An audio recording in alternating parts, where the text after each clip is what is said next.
Why do they doubt the kid? I'm about to prove them all wrong again.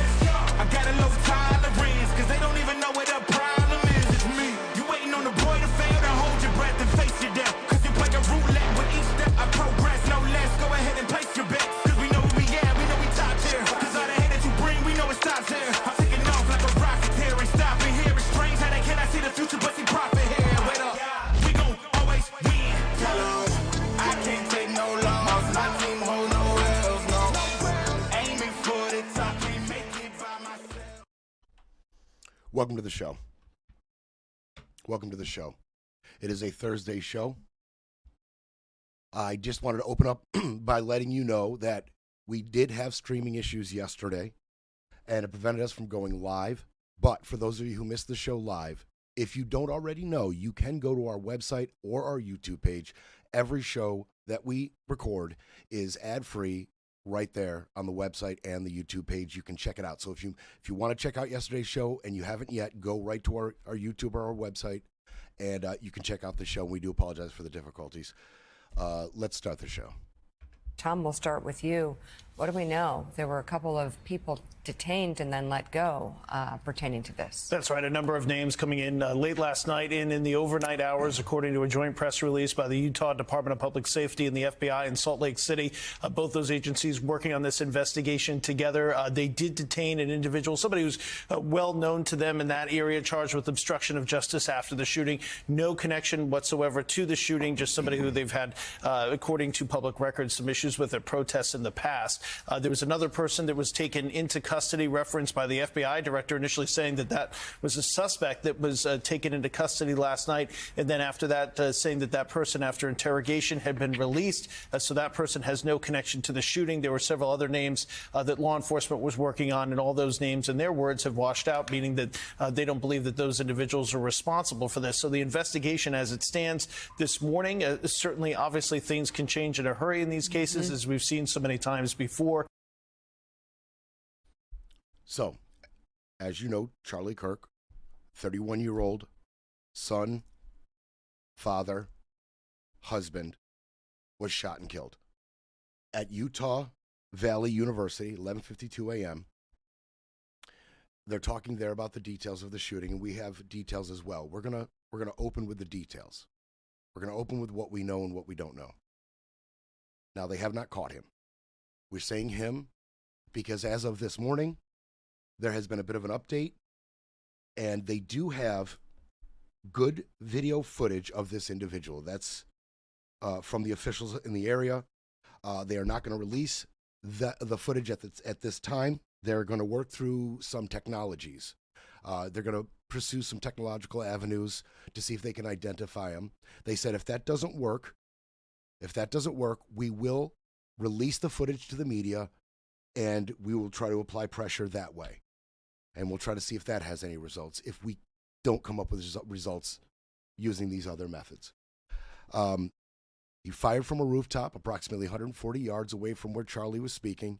It was a tour set up by Turning Point, his organization, the America Comeback Tour, I think it was called, where he was debating students on campuses. The shooter was approximately 140 yards away, shot, fled across the roof. That's where they lost sight of him. Cameras, footage lost sight of him. Into the surrounding neighborhoods. They scoured the neighborhoods. They confiscated Ring camera footage. Did the interviews, the whole thing in the area. They said he appears to be college-aged. He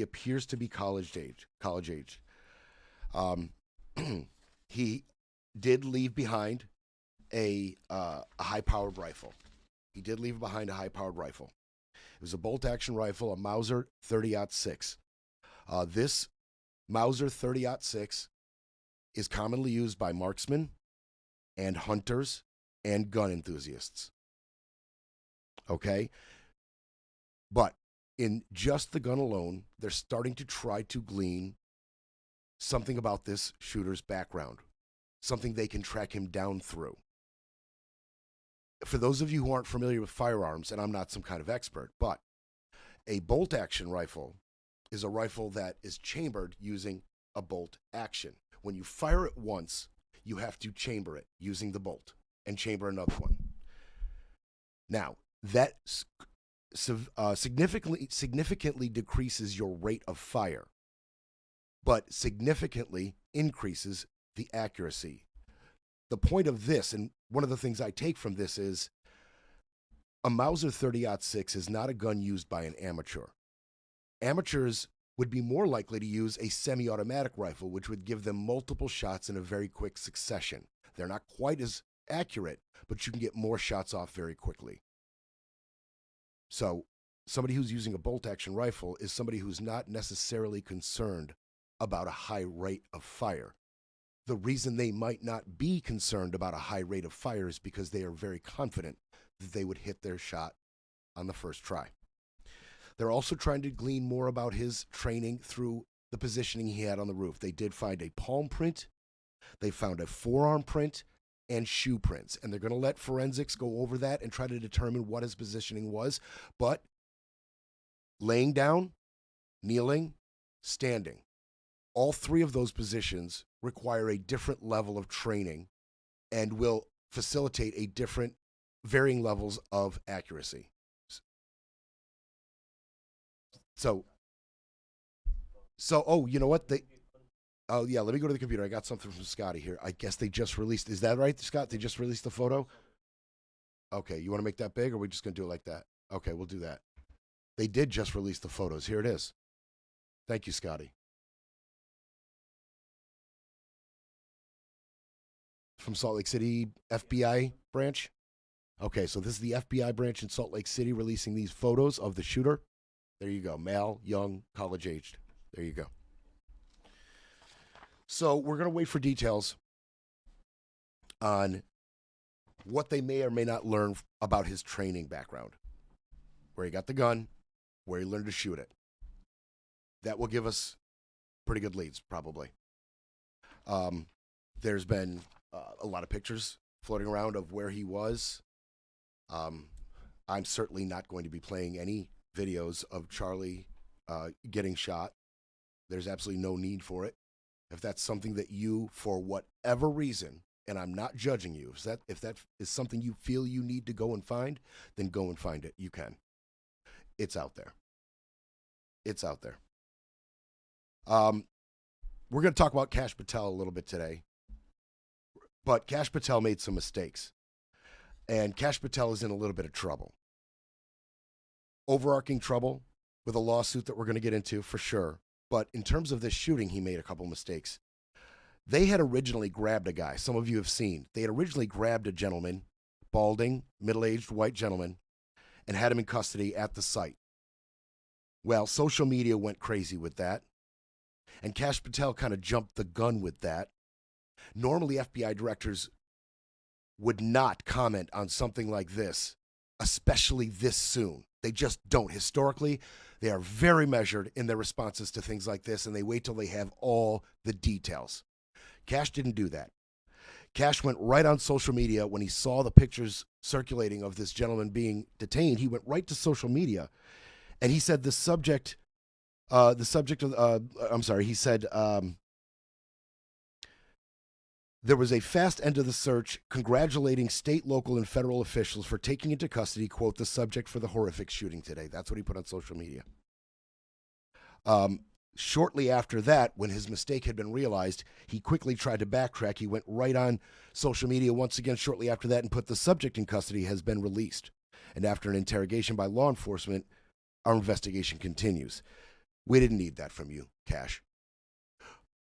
In the face of all the things that we have a problem with you and the way you're running the FBI, this is the last thing you need. I don't know if you thought you'd go on social media and get a quick W on the back of a tragedy and what appeared to be a quick response by the local officials, but that backfired. And if that is the due diligence that you are affording other aspects of the FBI that you run, then we are in deep, deep trouble. Deep trouble. There was also additional backlash to social media running with the picture of this gentleman, as there was a Canadian man named Michael Mallinson. He's at his home and gets a call from his daughter and says, "Oh my God, you are circulating on social media as the shooter." One post in particular with his picture that said, "Democrats want violence," got 3 million views. His picture. He's a 77-year-old retired banker in Toronto. And he says, "I'm shocked by this. How quickly it can happen, how one's name and photo can get spread around so quickly." He was shocked. It appeared that this particular rumor had been started by a website, a poster called Fox 11 Reno. Now, despite the name, they have no affiliation with Fox Broadcasting. They're a troll account just to get clicks, views, reposts. They used to be under a different name not too long ago. They had changed their name to this. They post a lot of false, fake stuff to get quick views, and they have deleted their account, brought down the post since then. Fox had to come out and say, "We don't, we're not affiliated. We don't approve any of this." So those are the details.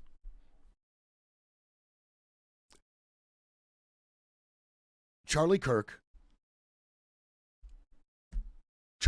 was a father and a son and a husband, a colleague and a friend to those who loved him. And in our politically dichotomous environment, with no room for nuance or middle ground, I have, if you watch 5 minutes of my show, I have aligned myself with one side. It's the side that I identify with, that I relate to, that I feel best expresses what's in my heart. Charlie Kirk was certainly on the other side, but he had no less conviction in his heart than I do in mine. I've agreed with exactly 0 things Charlie Kirk has ever said in his life, and I've heard a lot from Charlie Kirk, and I agreed with none of it. But he had every right to say the things he said on his wildly popular podcast and media network as I do here. We have the exact same amount of right to say the things we say. I would love for this to be a conversation about one deranged murderer. And I hope to God this is not a conversation about the American people. I do not want to ever see America as a destabilized third world nation where political figures get killed frequently. This is what I hope. I may be being a little naive at this point. And we're going to get into how I'm being naive next segment. We're going to get into it. I may be a little naive at this point. Because this is certainly a trend at this point. This is certainly a trend and a tragedy. And I am particularly distressed, upset, worried at how much of mainstream media and social media is going from A, the event, to C, the fully formed rhetoric, without considering B, the motives of the shooter. And they are not to be empathized, rationalized, or sympathized. They are to be demonized and vilified. But what if we can learn something that will prevent this in the future from these motives? They need to be considered. It's time for a quick break, then we break some more. You're listening to Brett Breaks Things. Let's go.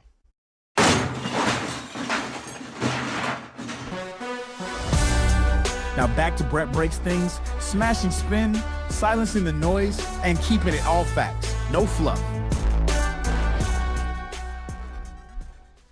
Okay, so a lot of people with big voices that are heard by many people are going straight from the event to a fully formed opinion and completely confident in their convictions without knowing anything really about the shooter or the motives as of right now. And we're going to hear some of this reaction. I'm going to play some different reactions to this. I'm going to play some different reactions to this. It's clear you've had people who have resorted to political violence because they were encouraged along by the dialogue out in the public square, and some of that is put forward by elected officials and people with large platforms, large social media platforms, and they're saying and doing things that make it personal, and people direct their anger to individuals. I mean, this is not who we are. We're better than this. We need to be setting an example as Americans. Okay, I'm not going to start drudging up Mike Johnson's past and things he has said in the past. I'm going to judge what he said right there. And although people who don't really adhere to the spirit of what he's saying call the shots for him, direct him, I'm going to judge Mike Johnson for what he just said, and what he just said on its face, in its spirit, is the appropriate tone. Mike Johnson, who I like to make a lot of fun of, who I think is not as talented as he thinks he is at talking to the media and trying to explain around Trump's actions, this time, he had the appropriate tone. He was in the minority with appropriate tone. He was in the minority who had a different tone. For years, those on the radical left have compared wonderful Americans like Charlie to Nazis and the world's worst mass murderers and criminals. This kind of rhetoric is directly responsible for the terrorism that we're seeing in our country today, and it must stop right now. My administration will find each and every one of those who contributed to this atrocity and to other political violence, including the organizations that fund it and support it, as well as those who go after our judges, law enforcement officials, and everyone else who brings order to our country. From the attack on my life in Butler, Pennsylvania last year, which killed a husband and father, to the attacks on ICE agents, to the vicious murder of a healthcare executive in the streets of New York, to the shooting of House Majority Leader Steve Scalise and 3 others, radical left political violence has hurt too many innocent people and taken too many lives. He said a lot. He said a lot there. He said a lot there. Why is Trump so comfortable opening that speech targeting the radical left? Why is he so comfortable laying blame at the feet of the left wing? And I'll tell you why. Because Trump is not and has never been concerned with truth. It will not stop him from this rhetoric if it is to be found out that this person was a Republican or a conservative. That would not stop him. That would have no impact on what he just said, because he does not care about the truth.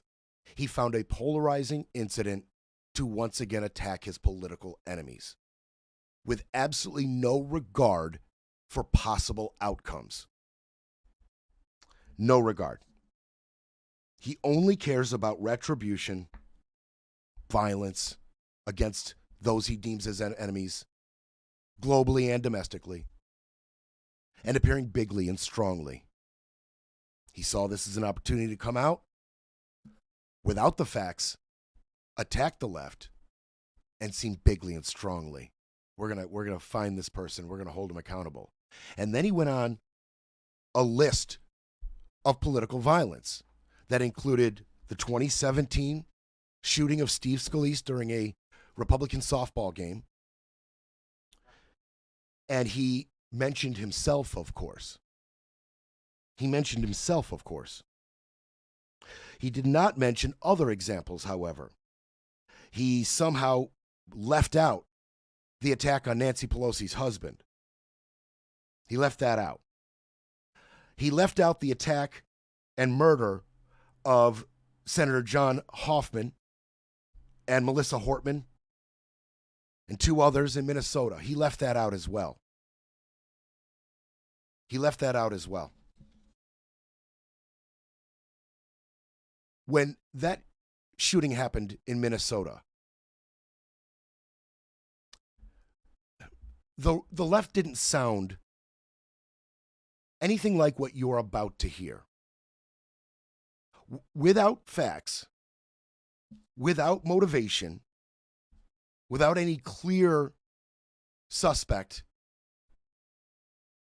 certain members of the right-wing media are comfortable going out live with a working mic and camera and saying these things. And these things you're going to hear, they were not said by left-wing podcasters and analysts and pundits and writers and congressmen. They just weren't. They just weren't. We're in a war. The left has been saying put a bullseye on Trump, a bullseye on his supporters. Charlie Kirk's a casualty of war. We're in this country. We are. They are at war with us. Whether we want to accept it or not, they are at war with us. And what are we going to do about it? That is overarching and nebulous on purpose.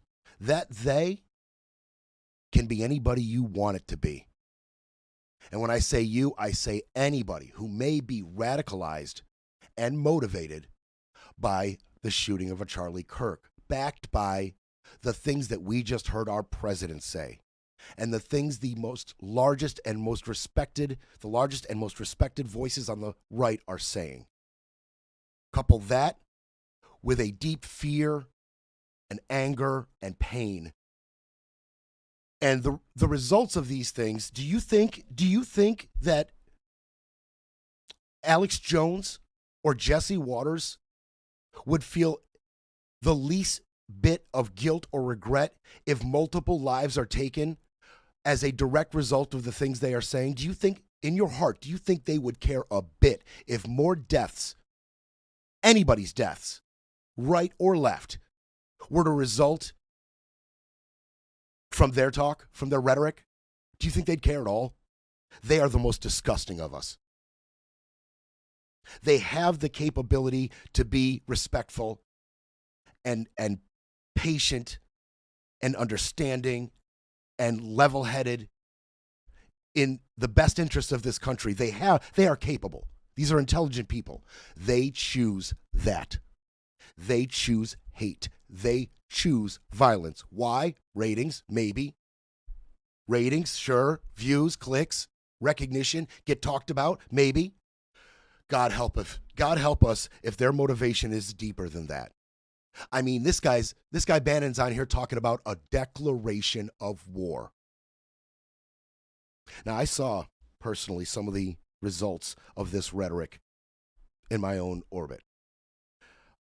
A person in my life that I have known for years, that I know to be a loving daughter, wife, and mother, a loving friend. Somebody I know in my heart that is filled with joy and passes that joy on to people around them regularly. I know this to be true. This person put Democrats want violence on their Facebook page. I don't go to Facebook a lot, but because I'm friends with this person, I saw it. This person loves me, and I love this person. And I also know that this person knows that although I'm an independent, 5 minutes of watching my show, like I said, you know where my loyalties lie politically. It's pretty clear. I'm a progressive. I would be considered a progressive Democrat, although I'm not a registered Democrat. I'm a Democrat. Everybody knows I am. She knows I am. She knows I am. She knows that I personally don't want violence. She knows that. And yet, she sideswiped me. I felt something from that. How am I going to choose to react to that? I am going to choose to not let her pain and her anger and confusion be her dominating characteristic in my eyes. It is one of the things that right now is a part of who she is right now. And I accept that as I accept all the things that I may not agree with or find distasteful. That things that I may find as a part of the makeup of people I love, but choose to not allow that to dominate my perception of them. And that's what I'm going to do in this case. This person is hurt and she's feeling things. And this was a result. And it doesn't have to be any more than that. But if Alex Jones and Jesse Waters, and especially Steve Bannon, get their way, they want you to wear your political affiliation like a uniform. They want it to be the first thing people see about you. They want to know if you are an ally or an enemy. And they want you to wear that uniform as you march into war with the opposition. That's what they would like.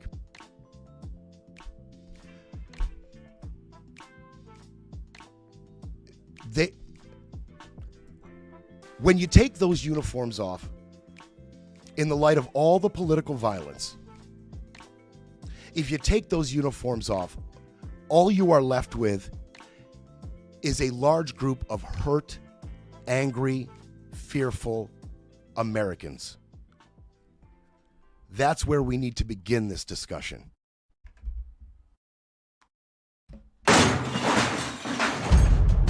We'll be back to break it all down. You're listening to Brett Breaks Things.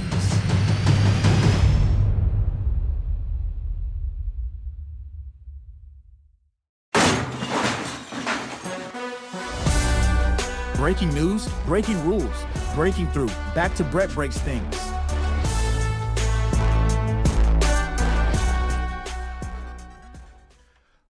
Okay. So a lot of people had a lot of things to say about this shooting. A lot of people had a lot of things to say. Right after the shooting, a little while after, the Utah Governor Spencer Cox held a press conference, and I watched it with my wife. And I thought it was appropriate. It was somber. It was respectful. And he addressed a lot of the things that I would imagine many Americans on the right and the left were feeling and thinking and wondering. He did a really good job. I'm not going to read everything he said, but I will read you this. Our nation is broken. We've had political assassinations recently in Minnesota. Now this is a Republican, and you see how he had no problem mentioning the attacks on the left as well as the ones on the right? Well done. We've had political assassinations recently in Minnesota. We've had an attempted assassination on the governor of Pennsylvania, and we had an attempted assassination on a presidential candidate and former president of the United States, and now current president of the United States. Nothing I say can unite us as a country. Nothing I can say right now can fix what is broken. That is a person who is in a position of power and has vast influence on the people who listen to him speak, and he was willing to say, I don't really know what to say right now. He did not want to jump to extreme rhetoric. He did not want to engage in a culture war, trying to lead us into an actual war. He did not assume or suppose or guess. He said, I don't know what to say. I don't know how to fix this. I wish more people in a position of power were willing to say, right now, I just don't know what to say. Something is broken with us, and I just don't know how to fix it. So, I want so desperately for this to be a conversation about this shooter, tracking him down, finding out what his motivations were so we can help prevent this in the future. I'm interested in conversations that are going to lead to prevention of this type of political violence and all violence in general. That's what I'm interested in. And I wish I could avoid what is seemingly inescapable fact that violence, gun violence, and now political violence, they are becoming hallmarks of Americana. It's becoming harder and harder to escape. Really hard to escape. I mean, just this decade, you had Steve Scalise in 2017, Capitol riot, January 6, 2021. Armed man outside of Brett Kavanaugh's house, 2022. Attack on Rep. Lee Zeldin in 2022 in July. The hammer attack on Nancy Pelosi's husband in 2022 in San Francisco. Attempted assassination of Donald Trump. Attempted assassination of Donald Trump. And of course, the Minnesota lawmakers that we just discussed. It's just becoming harder and harder for me to escape what is becoming just an inescapable reality. And I'm the last to the light. I mean, if you were to ask an Australian or somebody from England or another country, they know it. They're on the outside looking in. I can't see the forest through the trees, but they see it clearly. Americans are violent. Americans will kill each other with guns. Americans will kill their political adversaries or somebody that they consider politically unaligned. Johnson had to try to have a moment of silence on the House floor. Let's see how that played out. The chair would ask that all members present in the chamber and those in the gallery please rise for a moment of prayer for Charlie Kirk and his family. I had to cut this. It went well for a little bit. And What then purpose does the gentlelady from Colorado rise? And now they're starting to get a little excited as somebody's talking in the back.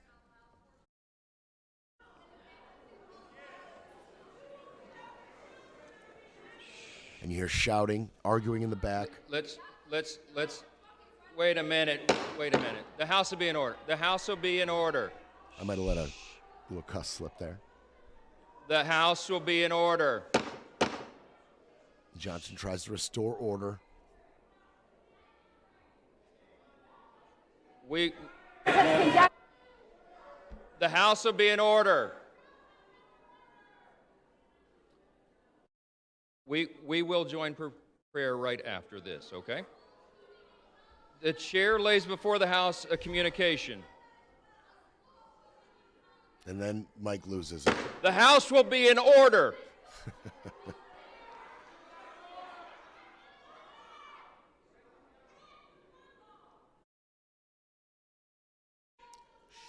Thank you all. All right. So they continued after that. I mean, I think that's very indicative of the tone nationally, right? You can't even have a moment of silence. Rest in peace, Charlie Kirk. You can't even do that. Not even in the House, where the most, composed and professional of us are supposed to be congregated there. They can't control themselves. Americans are having a hard time controlling themselves. No doubt about it. Let's hear from some other people. What are you hearing from Democrats today after seeing what happened? This is Ro Connor. We're horrified. We're saddened. We're saddened as Americans at the anger, at the hate, at the division in this country. I was talking to one of my colleagues and I shared the Robert Kennedy quote that inspired me in politics, where Robert Kennedy said, "Let us replace the violence and the stain of bloodshed that is spreading across our land with an understanding of love and compassion." I wish we could just be that America tonight. The truth is that America still exists. That America isn't sensational. Doesn't make headlines, doesn't make the front page, doesn't make Reddit, doesn't make news. But that America that loves itself and just wants to raise a family, have a career, pay their bills, have fun on the weekends, love their neighbors, love their family members, that America certainly exists. That America is not very loud. We don't, we see it every day in our real lives, but it's not something that we take note of regularly. Maybe we should, because we certainly take note of the portion of America that is loudest right now. They certainly make headlines. That radicalized, insane margin of Americans get all the press. They get all the news. Meanwhile, the most of us don't really care about the political affiliation of our neighbors and our friends and our families. We don't really care that much, most of us. So Roe wants us to get back to that America. I only argue that America is out there to be found right now, actively, every day, in every neighborhood across this country. You can find them, Roe. They're still out there, regardless of the tragedy and the violence and the sensationalism that is going on right this second. I like to play Chris Murphy, so let's hear from Chris Murphy. Yeah, I mean, the first thing I think about is Charlie Kirk's family, having spent way too much time with the sons and daughters and the mothers and fathers of those who have fallen from gun violence. There's just no words to describe what they're going through right now. Nobody should have to live through this horror. But I'm certainly thinking about the quickening pace of political violence in this country.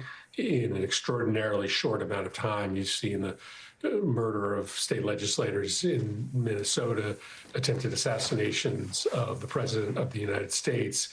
Obviously, January 6th still lives in our very present memory.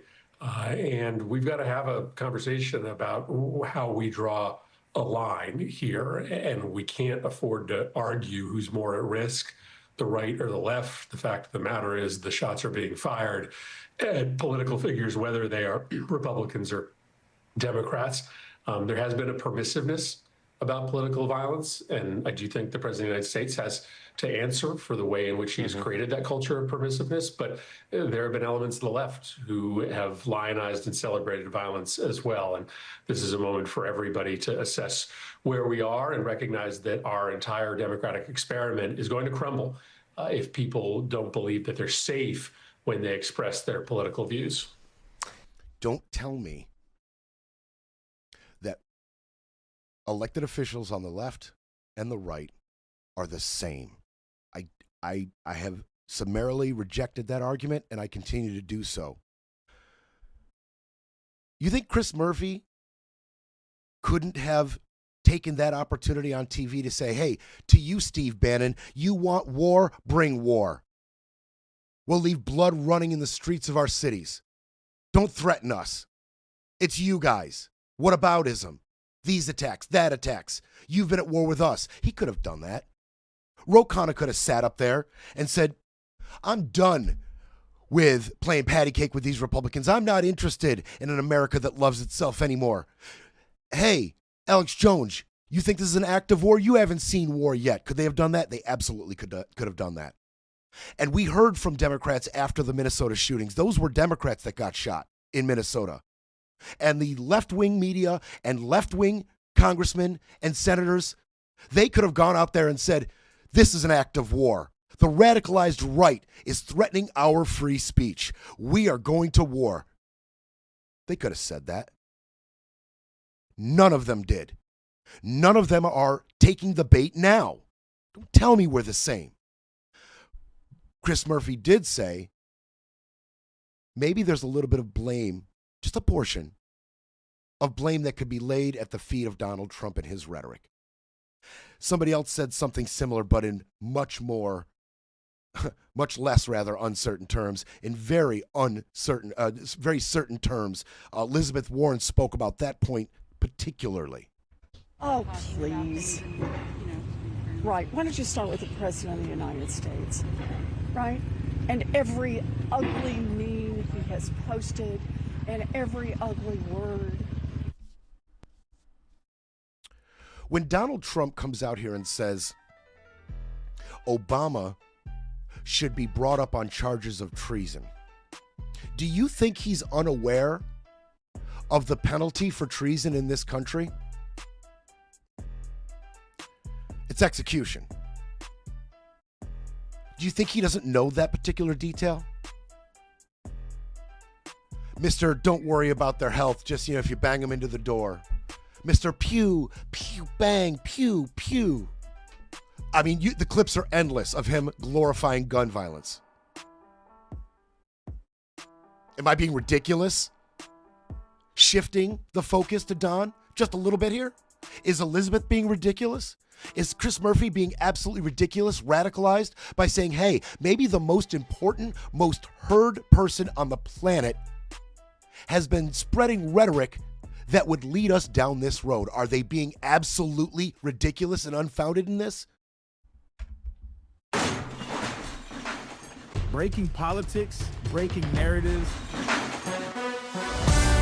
You're listening to Brett Breaks Things, pushing back, speaking up, and holding the line.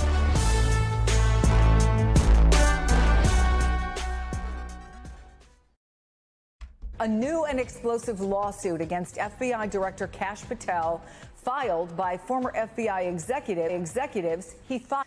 That lawsuit alleges Patel knowingly broke the law when he carried out the firings at the behest of the White House, and it quotes him as saying he knew he could get sued for firing agents without cause, but that his job depended on removing people who had worked on cases against President Trump because, quote, the FBI tried to put the president in jail, and he hasn't forgotten it.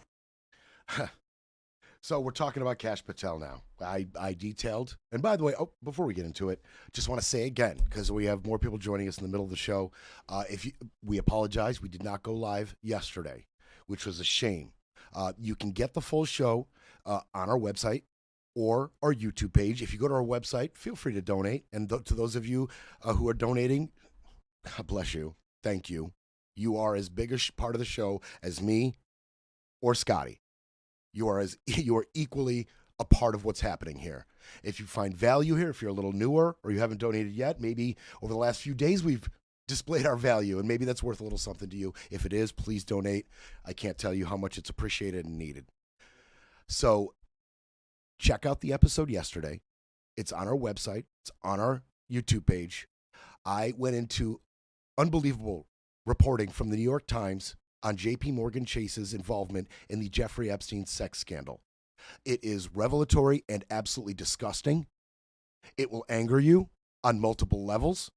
And I'm so glad to be bringing you those emotions. I just so excited that I could be the one to bring that to you. But no, seriously, check it out. Check it out. So we're talking about Kash Patel. I detailed his little mistake in the light of the Charlie Kirk shooting, then having to go and backtrack. Pretty unprecedented. Our FBI director taking a victory lap on social media moments after the shooting with a suspect that wasn't really a suspect. Pretty pathetic. Pretty pathetic. Let's talk about Kash Patel and pathetic. And no, I'm not going to talk about the months and months of podcast and television show touring that Kash Patel did, touting what he would be doing as director of the FBI if given the chance, especially in terms of the Jeffrey Epstein case, the files, hold people responsible. That's not what we're talking about. That embarrassment. No. A different form of embarrassment. He's been sued. Not just him. There's others on the lawsuit, the FBI itself, some others. We'll get to that. But this lawsuit is the culmination of a campaign of firings and purging at the upper echelons of the FBI and down. Okay? 53 special agents who run FBI field offices all around the country have been fired. Okay? Among them, half are either a woman, minority, or both. Now, the Bureau spokesman says that's ridiculous that Kash Patel would be firing people on the basis of race. Is it, though? Is it? I don't even have to do a real deep dive on this one. In your mind, do you feel Kash Patel's pride attached to his race in any way outweighs a Trump directive? Many of the people, almost all the people fired, they had cases involving Mr. Trump, either J6 or some agents that were in the raid on Mar-a-Lago. They were all targeted. And Kash Patel told the Senate in a hearing, I will not be targeting people based on case assignment. He's a liar. Every time they get to one of those hearings, all they do is lie. Kash Patel is a liar. This move comes as the Bureau has spent around a decade or more trying to improve its relationship with the American community. They have been spending time finding excellent, qualified minority candidates to rise in the ranks of the FBI, especially concerning the Muslim American community. Obviously, after 9/11, our relationship with the American Muslim community was dicey at best. And by we, I mean our FBI, had made deliberate corrections to improve our relationship with the minority community in terms of the FBI. It had spent years diversifying its ranks, to offer different perspectives during an investigation. Comey signed off on this. He called it orbiting a situation, finding other means to look at an investigation, looking at more than one angle. And it takes more than one type of person with more than one background and culture to maybe see different angles of an investigation. Comey approved.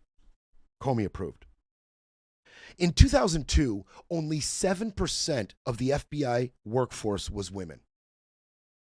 By last year, 21% of the heads of the 56 field offices were women. And it goes further. There used to be, decades ago, a requirement that every FBI agent is capable of one straight pull-up. Okay? But they did away with that. Because even among strong, athletic women, even among them, some of them can't complete this particular pull-up because of differences in weight distribution and other differences in the male and the female body. So even fit or even better than average fit women or strong or muscular or athletic women, of those 43%, only 43% could actually do this. We're talking fit to muscular and athletic. Only 43% could do this. Well, guess what? They brought that back. Just now. Kash and his boys. They brought that back because they know damn well that this will peel off a large number of qualified women candidates.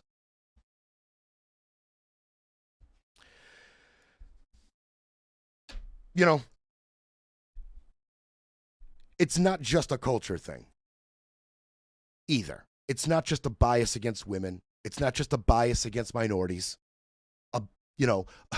A concerted effort to root out DEI in the FBI. It's not just that. You have to look deeper. Patel disbanded the FBI's anti-corruption squad in the Washington field office because that squad was the squad that was tasked to investigate Trump's 2020 election fraud claims. Case assignment. The one thing Kash Patel said he won't be targeting people for firings. That squad investigated the 2020 election fraud and other corruption cases in Washington, in the Hill. Big names, political names. That was their job. And at the same time that Kash Patel was doing away with this Washington field office, Pam Bondi and her DOJ fired almost every single member of its public integrity section. They are the prosecutors within the DOJ that worked hand in hand with the FBI to legally and thoroughly investigate corruption in Washington. You had the FBI and the DOJ for decades working hand in hand to uncover, expose, and charge corruption. And at the same time that they get power, Bondi and Patel disband this partnership, leaving us a huge void in anti-election fraud and anti-corruption in Washington. Who does that benefit? Who does that benefit? I mean, other than obviously corruption and election fraud, who? What if they weren't around to definitively and summarily reject Trump's 2020 claims? What if they weren't there? A respected branch of our government, what if they weren't there to tell us, the American people, hey, I know it sounds good if Trump was your guy, but there's no there. That office, in tandem with over 70 judges across this country, were the backbone of democracy and rejected those election fraud claims. What if they weren't there? What does this country look like then? So, FBI Director Kash Patel is being sued. He's being sued. One thing in particular I thought was interesting, Brian Driscoll, who was mentioned in the lawsuit, and I'm going to get into the lawsuit in a second, he said he was given a loyalty test. And Kash Patel and Dan Bongino, by the way, in the midst of all those firings, they were giving people polygraph tests. Did you leak to the press? Did you vote for Trump? Did you vote for Kamala Harris? Things like this. And then they gave a loyalty test to this one Brian Driscoll, same type of stuff. Who did you vote for? When did you start supporting President Trump? Have you voted for a Democrat in the last 5 elections? Do you agree that the FBI agents who stormed Mar-a-Lago should be held accountable? Among other things in this loyalty test. So, Kash is being sued. Kash is being sued. He's being sued by Brian Driscoll Jr., Stephen J. Jansen, and Spencer L. Evans. In the suit, they are naming Kash Patel. The defendants are Kash Patel, the FBI, Pam Bondi, the DOJ, the Executive Office of the President, and us, the United States of America. This suit is alleging that Patel allegedly admitted he was directed by the DOJ and the White House to fire anyone who worked on Trump-related cases. That's not a guess. There is someone who said he said that. Eyewitness testimony. He said, quote, the FBI tried to put the president in jail, and he hasn't forgotten it, unquote.